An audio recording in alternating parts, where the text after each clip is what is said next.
brightest absorbing prema contrasted against the black background of previous material existence characterized by abject forgetfulness of the Lord. The Nityasiddha Jivas, as well as Krishna's divine Swarup Shakti Tattva counterparts, and even Sri Krishna himself, being always transcendentally situated and ever free from the influence of the modes of material nature, can never have such an extremely enhanced contrastive experience of the extent of the Lord's compassion. Only the emancipated jiva, fully evolved to the acme of individually achievable transcendency, can most perfectly empathize with the plight of the conditioned soul. And only such a thoroughly unfettered devotee, having perfectly completed the progressive course of Braja Bhakti Bhajan, can bring about in Krishna an enhanced appreciation of his own golden quality of benevolence, an appreciation otherwise unfeasible in the spiritual world. It is only the emancipated jiva, therefore, who truly realizes what bliss is in store for the conditioned soul upon achieving the highest perfection. And as such, the emancipated jiva is the fittest to instrumentally deliver the fallen souls to their highest end. Having the fully actuated Satchid Ananda Siddha Deha, the emancipated jiva remains ever beyond the degrading influence of the modes of material nature. He or she may therefore remain perpetually within the material world if required for assisting the Lord's preaching mission, apparently descending to the second class or Madhyamadikari devotional status without running the risk of falling down to the material platform.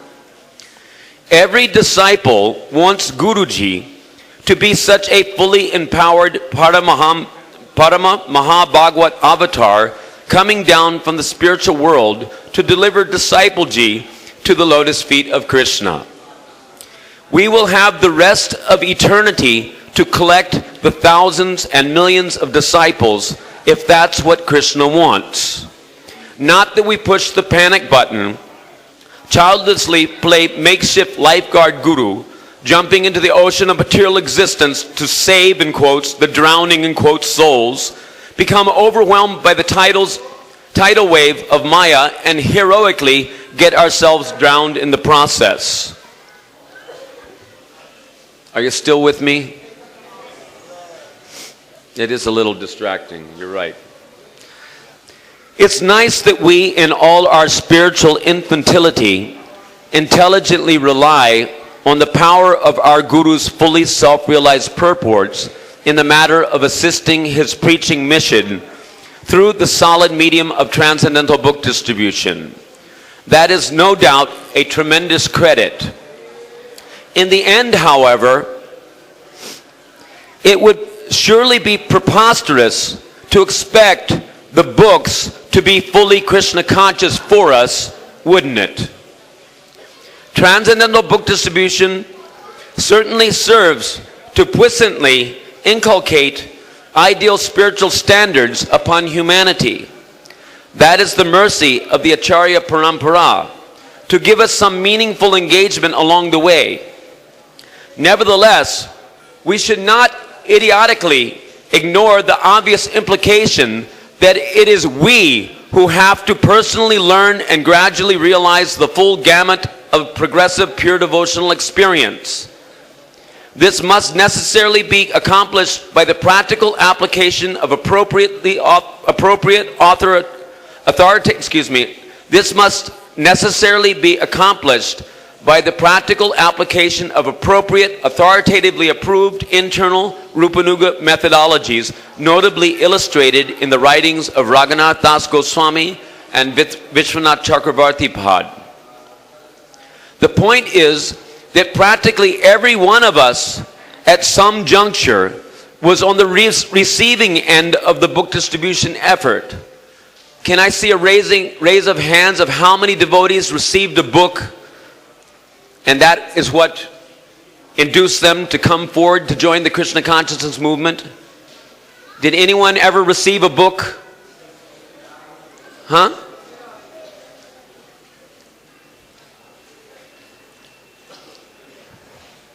So, the question is, here it is, book distribution effort. We were on the receiving end. Practically every one of us was on the receiving end of the book distribution effort at some point.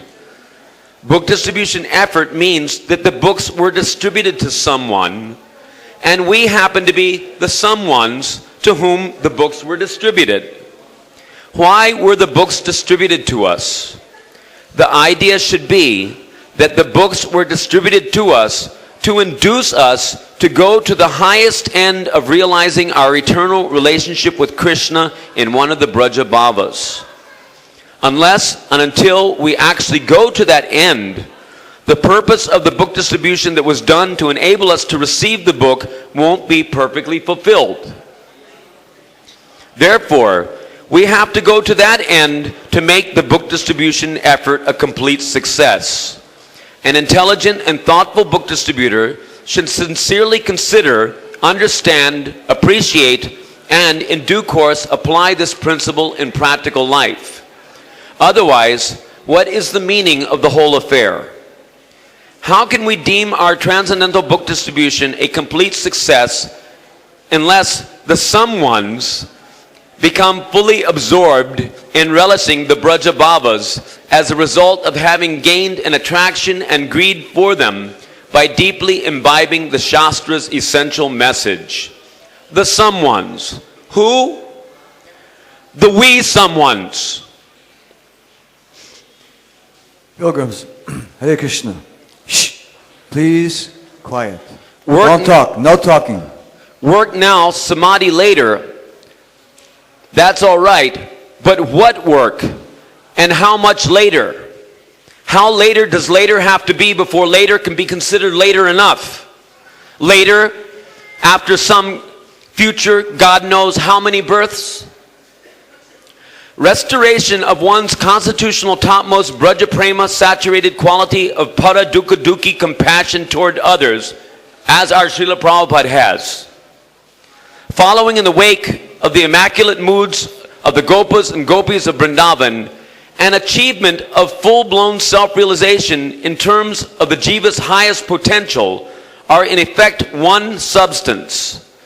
Prema and compassion are essentially tantamount in that prema deliberately expresses itself as the service endeavor to facilitate the happiness and relieve the distress of Krishna and his devotees, not excluding the fallen potential devotees of this prison world of threefold sufferings. Particularly in the higher rasas, in the higher Braja rasas, Shringar, Vatsalya, and some varieties of Sakya, a natural supramundane sense of superiority in relation to Krishna as a lover, son, or friend may be noticed, wherein the devotee is seen to rightfully manifest dayabhav, mercy, as a consequence of karuna, pathos, toward the Lord. Such occurs in response to suitable udipanas, stimuli, due to the intoxicating nature of intensified rati for the Vishaya alambana, object of affection, which naturally covers a Rag Bhakta's knowledge of Radha Krishna's omnipotence. This is not very astonishing, as the highest features of prema exhibited in the stages of sneha, man, rag, anurag, bhava, and mahabhav are unachievable in the present material body, sadak deha.